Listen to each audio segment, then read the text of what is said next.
شمال میں and of the world Norway میں ہے. میں وہاں گیا.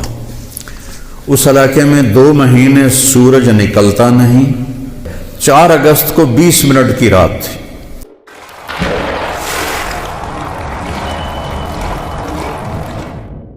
تو ہمیں قمری سال دیا گیا. اس کی وجہ مجھے سمجھ آئی 2014 میں جب میں ناروے گیا، اور ناروے میں ہے اینڈ آف دا ورلڈ.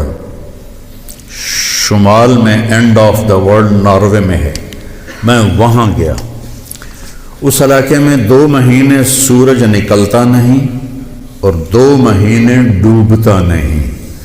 تو کیلنڈر جو شمسی ہے وہ فیل ہو جاتا ہے. رات ہے لیکن سورج نکلا ہوا پتہ نہیں دن ہے یا رات. دن ہے سورج نکلا ہوا پتہ نہیں دن ہے یا رات ہے. تو کئی علاقے ہیں ایسے اوپر شمال میں جہاں سورج کا کیلنڈر فیل ہو جاتا ہے. تو 3 گھنٹے کا اوسلو سے جہاز تھا. آگے 5 گھنٹے کا موٹر کا سفر تھا. 8 کلومیٹر کی سرنگیں تھیں. اور پھر آخری بستی مچھیروں کی تھی. وہاں سے پھر 1.25 گھنٹہ آگے موٹر کا سفر تھا. تو جب ہم وہاں پہنچے تو وہ جون جولائی سورج ڈوبتا نہیں.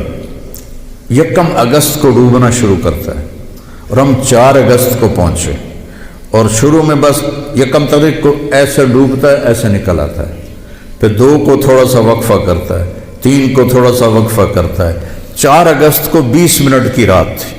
چونکہ میں 4 اگست کو گیا ہوں مجھے یاد ہے. 4 اگست کو 20 منٹ کی رات تھی. اور ہم وہاں پہنچے تو ابھی ہم نے مغرب بھی پڑھنی تھی، عشاء بھی پڑھنی تھی، اور سورج نکلنے سے پہلے فجر بھی پڑھنی تھی. تو یہ ایک انوکھا واقعہ میرے ساتھ آیا ہے جو شاید ہی کسی اور کے ساتھ پیش آیا ہو، یا میرے ساتھ جو ساتھی تھے. وہاں میں بھاگا اور ریلنگ تھی اس کے ساتھ کھڑے ہو کر میں نے اذان دی.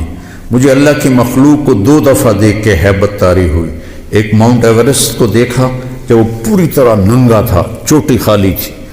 دیکھ کر میں بالکل گم ہو گیا. جس کے کیل اتنے بڑے ہوں وہ اللہ کتنا بڑا ہوگا. اور ایک وہ جب میں اینڈ آف دی ورلڈ پر پہنچا تو اس کا وہ منظر دیکھ کے میں گم ہو گیا. میں نے اذان دی. ٹھنڈی ہوا چل رہی تھی. تو میں نے قبلہ دیکھنا چاہا تو چاند سامنے چمک رہا تھا. سورج فیل ہو گیا تھا، چاند چمک رہا تھا. تو آج سمجھ میں آیا کہ اللہ نے ہمیں چاند کا کیلنڈر کیوں دیا ہے. کہ میرا نبی سارے زمانے کا نبی ہے. جہاں سورج نہیں نکلتا اور جہاں سورج کئی مہینے نہیں ڈوبتا، اگر وہاں کوئی مسلمان ہیں تو دن رات کا حساب کیسے لگائیں گے؟ چاند کو دیکھ کر. میں نے چاند دیکھا، واہ واہ اب یہ رات کھڑی ہے. تو وہ قبلہ فٹ کیا، مغرب کی نماز پڑھی. مغرب عشاء اکٹھی پڑھنا تو مسافر کے لیے جائز ہے باقی ائمہ کے نزدیک. تو پہلے مغرب پڑھی، پھر عشاء پڑھی، پھر ساتھ ہی میں نے فجر کی اذان دی. ہاں عشاء پڑھی.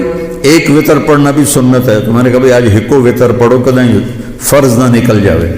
تو ایک وطر پڑھا. پھر میں نے فجر کی اذان دی. ٹک ٹک ٹک ٹک 2 سنتیں پڑھی. پھر والعصر انا اعطینا سے میں نے فرض نماز پڑھائی. اور بیٹھے ہی تھے کہ سورج آکھے السلام علیکم. تو وہاں جا کے مجھے یہ بات سمجھ میں آئی کہ اللہ نے ہمیں چاند کا کیلنڈر کیوں دیا ہے. یہ کہیں بھی ناکام نہیں ہوتا، کہیں فلاپ نہیں ہوتا. سورج کا کیلنڈر کتنی جگہ ہیں دنیا میں جہاں فلاپ ہو جاتا ہے، ناکام ہو جاتا ہے. تو یہ ہمارے نبی کی عالمی نبوت کی ایک دلیل چاند کا نظام شمسی بھی ہے. تو بھائیو میں بہت ساری باتیں وقت کے متعلق بتا گیا. کہنا تو یہ تھا کہ ہندسہ بدلا ہے تو اپنے آپ کو بھی بدلیں، توبہ کریں اپنے رب کی بارگاہ میں اور گناہوں سے توبہ کریں. پتہ نہیں کب عاصم کی طرح کس کو موت اٹھا کے لے جائے.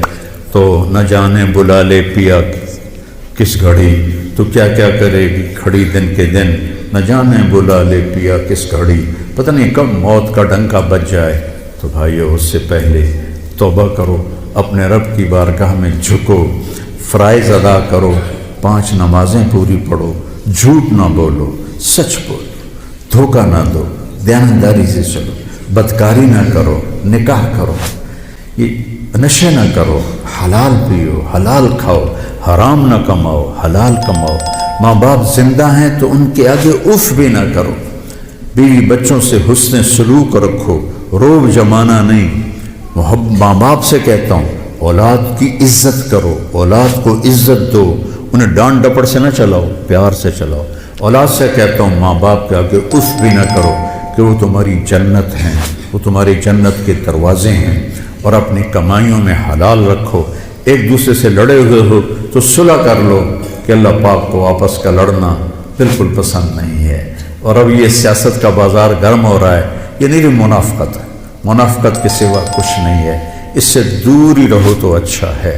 اور اگر کہیں کوئی سیاست کا کسی کو شوق ہے تو پھر اپنے مخالف کی بدخوئی نہ کرے، اس کی برائی نہ کرے، اس کو گالیاں نہ دے، اس کو برا بھلا نہ کہے، ورنہ اپنی آخرت خراب کرو گے۔ یہ ایم این اے ٹکے ٹکے بک رہے ہیں تو ان کی کیا حیثیت؟ آج کل کے وزیروں کو کون پوچھ، وزیر اعظم کو کوئی نہیں پوچھتا تو وزیروں کو کس نے پوچھنا؟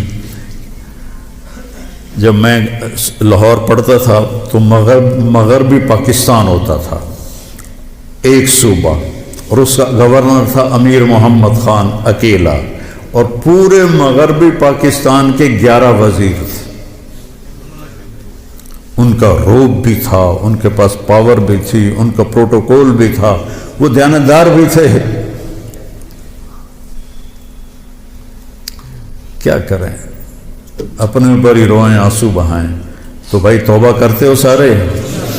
کہو میرے ساتھ، یا اللہ میری توبہ، پھر کہو یا اللہ میری توبہ، پھر کہو یا اللہ میری توبہ۔ انشاءاللہ ہماری توبہ قبول ہوگی، اور اگر کبھی ٹوٹ جائے پھر توبہ کر لینا، اللہ پھر معاف کر دے گا انشاءاللہ۔